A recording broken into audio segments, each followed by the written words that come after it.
I had just started a new job as a marketing manager at a tech company, and he worked as a software engineer at a different firm. He moved to the US from France about 8 years ago and still had this charming accent that, I'll admit, initially attracted me to him. The night we met, he was so different from anyone I'd dated before. He could talk about art, politics, travel, everything. He had this sophisticated air about him that made me feel special when he paid attention to me. Looking back, I should have noticed how he kept steering our conversation to talk about my race, asking questions about my hair, my family background, and my experiences as a black woman. But at the time, I thought he was just being culturally aware and interested. Our first date was at this fancy French restaurant. He ordered for me in French, which I found romantic then but now recognize as controlling. He spent the evening telling me how different I was from other women he'd met in America. He specifically said I carried myself more like a European woman. I took it as a compliment, ignoring how he was basically saying European equals better. Things moved quickly after that. Within 6 months, we were practically living together. He would stay at my place most nights, saying his apartment was too far from work. He started making little comments here and there about my friends and family. He would say things like how articulate my father was, as if he was surprised a black man could speak well. Or he would comment on how my cousin who worked at a bank must have gotten her job through affirmative action. The red flags were all there, but I kept making excuses. When we'd watch movies, he'd complain if there were too many minority actors, saying Hollywood was just trying to be woke. If I called him out, he'd say I was being too sensitive and that in France, people could take jokes about race. The incidents kept piling up. Once, we were at a mall, and a group of black teenagers were being loud and having fun. Bruce grabbed my arm and said we should leave because they looked dangerous. When I confronted him, he said he was just being protective and that statistics supported his concerns. Things got worse in our second year together. We were at our favorite restaurant when our server, a Muslim woman in a hijab, took our order. After she left, Bruce started muttering under his breath about how they were taking over and should go back to their country. I was shocked and called him out right there. He tried to laugh it off, saying it was just a joke and that I didn't understand European humor. The real breaking point started building when my cousin got accepted into medical school. She had worked incredibly hard, maintained a 4.0 GPA, and done extensive research work. At her celebration dinner, Bruce had the audacity to say, loud enough for everyone to hear, that medical schools were really lowering their standards these days for diversity. My entire family went silent. I was mortified. After that dinner, we had a huge fight about moving in together officially. He wanted me to quit my job because he said it wasn't natural for a woman to make more money than her man. When I refused, telling him my career was important to me, he exploded. He called me the N-word and said I was just proving stereotypes about black women being difficult. I left immediately and blocked him everywhere. Over the next few weeks, I learned even more disturbing things. His colleague Lisa reached out to me and shared how Bruce would make racist jokes at work when no people of color were around. He would mock Asian accents and make comments about his black girlfriend being one of the good ones. Another ex of his, an Asian woman, contacted me saying she had a similar experience with him fetishizing her race. Now, through mutual friends, I discovered he's dating Tracy, a black pediatrician who's known for her work in underprivileged communities. She organizes medical camps in minority neighborhoods and advocates for better healthcare access for communities of color. The irony is painful. Bruce has been attending these events with her, playing the role of the enlightened, progressive European man. Last week, our mutual friend Sarah showed me their engagement announcement on Facebook. The ring in the photo is the exact same one he proposed to me with, which I returned when we broke up. It makes me sick thinking about how he's probably making the same comments about her being different from other black women, all while secretly despising her race. I have screenshots of his racist messages, recordings of some of his rants, and multiple witnesses to his behavior. Part of me feels morally obligated to warn Tracy about what she's getting into. She's dedicated her life to helping minority communities, and she's about to marry someone who thinks her people are inherently inferior. But another part of me worries about how this will look.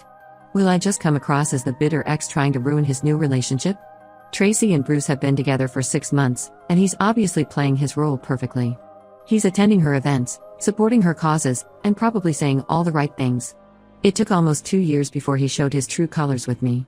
Sarah thinks I should tell Tracy everything, but my other friends are divided.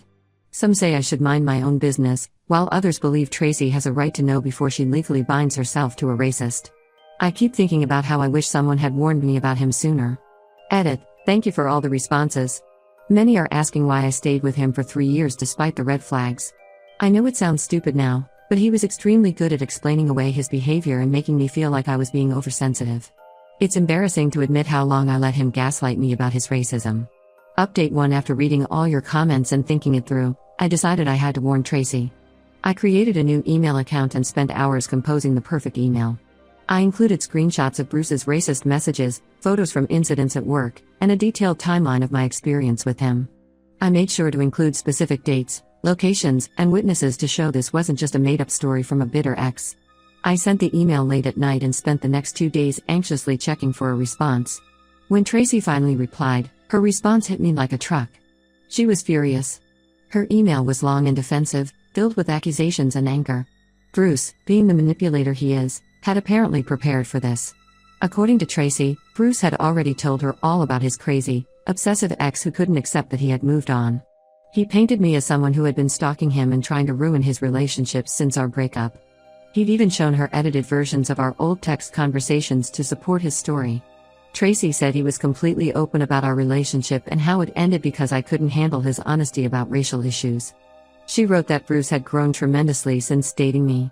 She detailed how he now actively participated in racial justice initiatives, even organizing fundraisers for her medical camps in predominantly black neighborhoods. He had apparently donated significant amounts to minority-focused charities and was learning about systemic racism through books and workshops. What really got to me was when she attacked my career. She said Bruce had told her how I got my marketing position through diversity hiring and suggested that my bitterness stemmed from seeing him with a truly successful black woman. Her words echoed Bruce's racism so perfectly it made me sick. She was already repeating his talking points without even realizing it. After her email, I felt defeated but knew I had to try one more time. I reached out to Lisa, Bruce's former colleague who had witnessed his racist behavior at work. Lisa had recently left the company and felt more comfortable speaking up. She agreed to contact Tracy directly and share her experiences. Lisa sent Tracy a detailed email describing multiple incidents. She told her about the time Bruce made racist jokes during a team meeting when he thought no people of color were present. She described how he would mock Asian co-workers' accents behind their backs and make comments about their lunch smelling weird. She included screenshots of inappropriate messages from their work chat where Bruce had shared racist memes. Tracy's response was swift and harsh. She blocked both Lisa and me on all social media platforms. Then she made a long, public Facebook post about toxic ex-girlfriends who can't stand seeing interracial relationships succeed. She wrote about how some people hide their own racism by accusing others of it, and how she wasn't going to let anyone's jealousy ruin her happiness. Her friends flooded the comments section with support, calling me, though not by name, a bitter, jealous ex who needed to move on.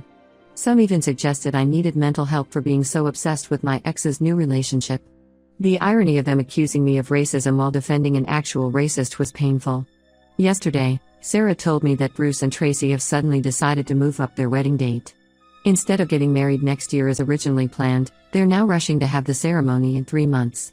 I can't help but feel this is Bruce's way of trapping her faster, now that he knows people might try to warn her about him. Then last night, I got a text from an unknown number. It was Bruce. His message was exactly what I expected, threatening and racist. He wrote that I was just proving everything he'd always said about black women being dramatic and causing problems. He said I was demonstrating why he preferred dating educated, professional black women like Tracy instead of ghetto ones like me. He threatened to sue me for defamation if I tried to contact Tracy again or spread any more lies about him. He said he had saved all our communications and would prove I was harassing him. The message ended with him saying that he was actually glad I was showing my true colors because it made Tracy trust him even more. I've saved the message but blocked the number. Some of our mutual friends have started taking Bruce's side, saying I should have minded my own business. Even Sarah, who initially supported my decision to warn Tracy, is now questioning whether I did the right thing. I feel completely defeated. I tried to help another black woman avoid the pain and humiliation I went through, but instead, I've probably just pushed her further into his arms. Bruce has managed to twist everything around to make himself look like the victim, just like he always does. At this point, all I can do is step back and hope Tracy figures out the truth before it's too late. I just hope she doesn't have to experience the same racism and emotional abuse I did to learn who Bruce really is. Edit. Thanks for all the supportive messages. To those asking why I didn't go to HR about his workplace behavior, he was very careful to only make these comments when it couldn't be proven. Classic manipulator behavior. Update 2. Last week started with an unexpected call from Tracy. It was late in the evening, and her voice was shaking when she asked if we could meet. She said she needed to talk about Bruce, but didn't want to do it over the phone. We agreed to meet at a small cafe on the other side of town, far from Bruce's usual spots. When I saw Tracy at the cafe, she looked exhausted. The first thing she did was apologize to me. She said she felt horrible about how she had responded to my warning. Then she started telling me what had been happening since our last interaction. It all started at a family dinner 3 weeks ago. Tracy's younger brother, who is heavily involved in social justice activism, was discussing the Black Lives Matter movement and recent police brutality cases. Bruce, who usually played along with these conversations, started getting visibly agitated. When her brother asked his opinion about a recent incident, Bruce snapped. He said people needed to stop playing the race card for attention and that police wouldn't have problems with communities that behaved properly. Tracy said she initially defended him, making excuses about him being stressed at work. But that dinner opened her eyes to other things. During her medical camp's fundraiser the following week, he made several problematic comments. When a mother of 3 talked about struggling to access healthcare, Bruce loudly commented about how these communities need to stop expecting handouts and start taking responsibility for themselves. The real turning point came last weekend. Tracy was cleaning their apartment while Bruce was at the gym. She found his old phone in a drawer and noticed it still turned on. While moving it, she accidentally opened his WhatsApp chat with his friend Jean in France. The messages were all in English because Jean was practicing the language, which is why she could read them. What she found made her physically sick. The chat was full of racist jokes and degrading comments about both me and her. Bruce referred to us as his exotic collections and joked about getting 2 educated black women to fall for his act. He called us his social experiments and made disgusting comments about how he'd never actually have mixed-race children because he wouldn't want to dilute his bloodline. Tracy showed me some of the messages on her phone.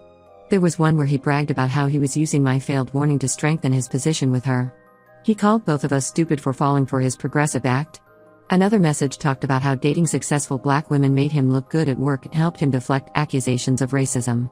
When she confronted Bruce with the messages, he went through his entire manipulation playbook. First, he tried to claim the messages were fake. Then he cried and apologized, swearing he would get therapy and change. When that didn't work, he became aggressive, calling her racial slurs and saying she was proving every stereotype about black women. She recorded some of his rants on her phone. Now Bruce is on a campaign to salvage his reputation. He's telling everyone that Tracy and I conspired to destroy him because we're jealous of his success. He's playing up his immigrant status, claiming he's being targeted for being French and not understanding American culture. His family in France has joined in, posting long rants on Facebook about reverse racism and how American women are too sensitive. Some people are actually believing him. A few of our mutual friends have taken his side, saying we're being too harsh and that everyone makes mistakes. His company is officially investigating the situation, but he's already telling people he's the victim of a witch hunt. Tracy asked if we could get dinner next week. She said she needs someone who understands what she went through, not just the racism, but the gaslighting and manipulation that came with it. I agreed to meet her. Despite everything Bruce put us through, maybe something good can come from this if we support each other. I feel relieved that Tracy discovered the truth before getting married, but I'm angry that Bruce is still out there, probably looking for his next victim. At least now there are 2 of us who can warn others about who he really is. Edit: some people are asking about legal action. Both Tracy and I are documenting everything, just in case his behavior escalates. Final update: these past few months have been quite a journey. Tracy and I have been meeting regularly, usually twice a week for coffee or dinner. What started as shared trauma has evolved into a genuine friendship. We discovered we have similar tastes in music, both love hiking, and share the same dark sense of humor. It's strange how something good came from such an ugly situation.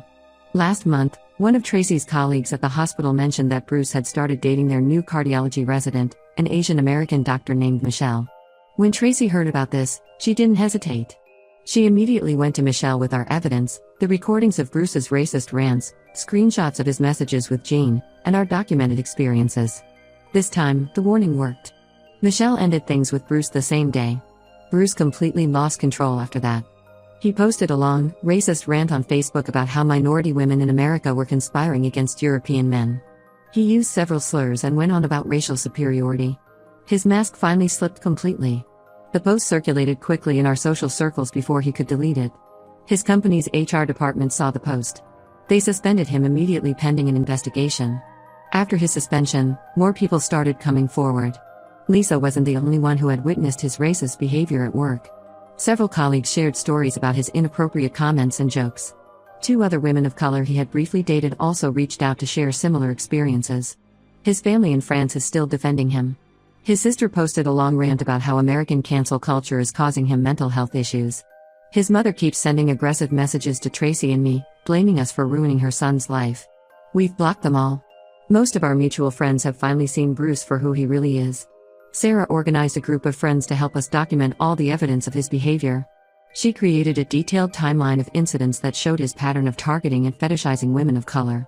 Even people who initially defended him have apologized to us. Tracy and I decided to turn this experience into something meaningful.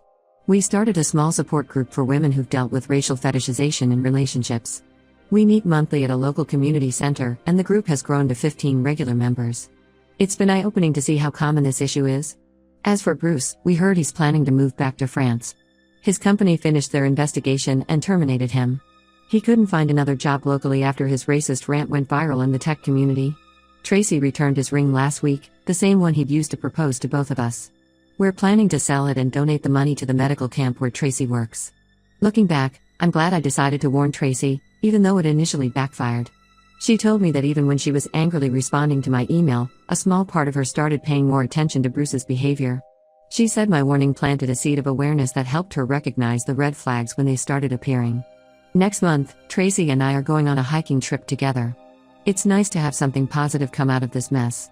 We've both grown stronger from this experience, and more importantly, we've helped prevent other women from falling into Bruce's trap. To anyone in a similar situation, speak up.